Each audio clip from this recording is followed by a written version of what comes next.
한 주간이 또 지나고 토요일이 되었습니다. 내일 예배를 위해서 잘 준비하시기를 바랍니다. 오늘은 제가 잠언 21장 23절 말씀을 읽어드립니다. 입과 혀를 지키는 자는 자기의 영혼을 환난에서 보전하느니라. 아멘. 이런 얘기 들어보셨죠? 박만득이라는 백정이 살았다고 합니다. 어느 날 양반 두 사람이 고기 한 근씩을 사러 왔습니다. 처음 양반이 말하기를 만득이 고기 한 근 주게, 말없이 고기 한 근을 잘라 주었습니다. 두 번째 양반은 미소를 지으면서 이복에 박서방 그동안 잘 있었는가? 나도 고기 한 근 부탁하네 하니까 고기를 잘라 주었습니다. 근데 먼저 온 사람이 보니까 나중 온 사람 고기가 더 큰 것 같이 보이거든요. 화가 나서 따졌습니다. 이놈, 똑같은 한 근인데 왜 나보다 저 사람에게 더 많이 주는가? 그랬더니 그 만득이라는 백정이 웃으면서 말하기를, 예, 어르신, 아까는 그 만득이가 자른 거고요. 나중 거는 박서방이 잘라서 그렇습니다. 이렇게 대답을 하더라는 것입니다. 여러분, 그 양반 두 사람이 그 박만득이라는 백정에게 건네는 말에 따라서 고기의 크기가 달라졌다고 하는 참 우스운 이야기입니다. 말은 참 중요한 것이죠. 도구들은 다 나름대로 용도와 목적이 있는데 여러분, 그걸 손에 쥐고 있는 사람이 누구냐에 따라서 그게 달라집니다. 뭐 늘 하는 얘기지만은 조각가의 손에 들려있는 칼은 멋진 조각 작품을 만드는 도구가 됩니다. 그러나 강도의 손에 들려있는 칼은 무서운 흉기가 되는 게 아니겠어요? 우리 입, 우리 혀, 이거 마찬가지입니다. 그 말을 하는 사람이 누구냐에 따라서 그 입으로 나오는 말이 달라지는 거죠. 살리는 말이 될 수도 있고 죽이는 말이 될 수도 있고 또 자기 자신을 살게 하는 말이 될 수도 있고 자기 자신을 죽게 하는 말이 되기도 한다 하는 것입니다. 그래서 말 한마디 정말 중요하죠. 말은 우리의 얼굴과 같아서 우리가 어떤 사람인가를 보여주는 척도가 됩니다. 여러분, 말 한마디 잘해서 사람의 인생을 바꾸기도 해요. 기도의 사람, 3,000명 고아를 길러낸 고아들의 아버지라고도 말하는 조지 밀러 목사님, 여러분 잘 아시지 않습니까? 그분도 어렸을 때는 마음을 잡지 못하고 방황을 많이 했던 것 같습니다. 불량배들로 어울려서 유흥업소에 다니고 또 못된 일도 많이 하고 그리고 마지막에 결국은 교도소에까지 가게 되었다고 합니다. 허방에 살았죠. 그런데 그가 어떻게 5만 번이나 기도의 응답을 받는 고아들의 아버지, 그런 신실한 믿음의 사람이 될 수 있었을까요? 그 배후에는 어느 목사님의 사랑 어린 충고의 말씀 한마디가 있었다고 합니다. 이복에 사람들은 자네를 어떻게 생각할지 모르지만 하나님은 택한 사람을 절대로 포기하지 않으신다네. 하나님께서 자네의 삶에 가진 계획이 있을 걸세.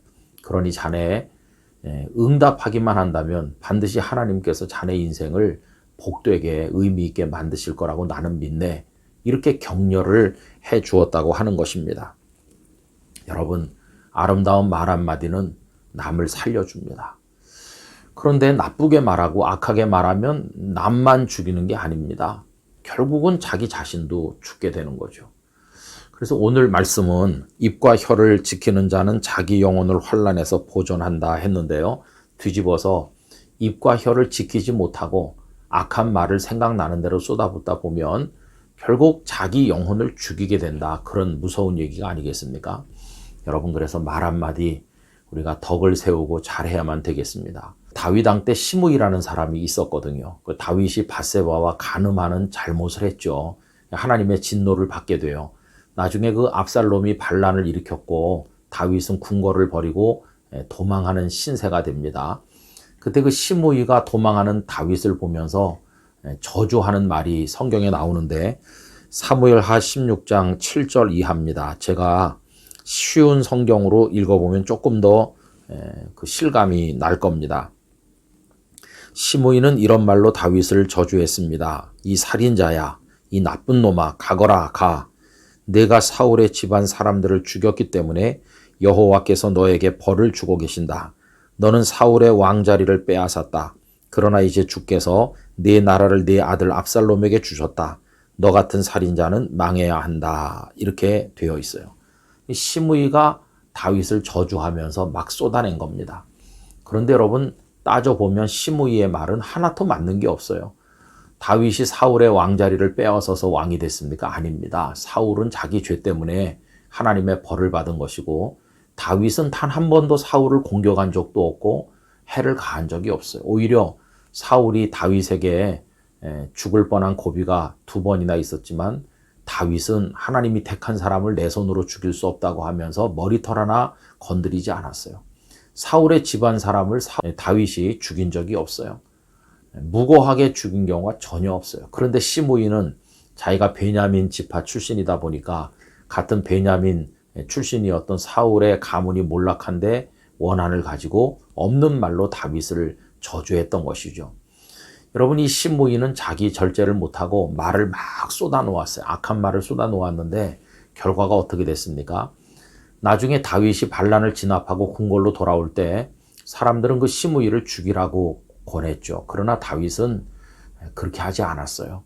어차피 내가 하나님 앞에 잘못한 게 많아서 받는 징벌인데 그 사람을 내가 뭐 하라고 그렇게 원수를 갚겠나. 오히려 그의 잘못된 독한 말 때문에 하나님께서 나를 긍휼히 여겨주시기를 원한다. 이렇게 말하면서 문제 삼지 않았어요.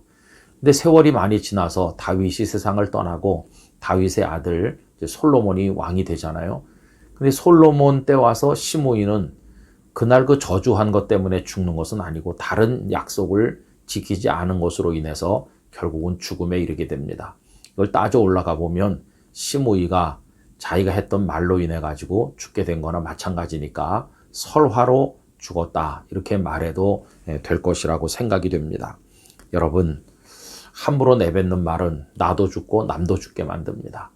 요즘에 유명한 분들, 정치권에 이름 있는 분들 혹은 이런저런 분야에서 책임져야 될 분들이 말씀을 좀 막 하는 것 같아요.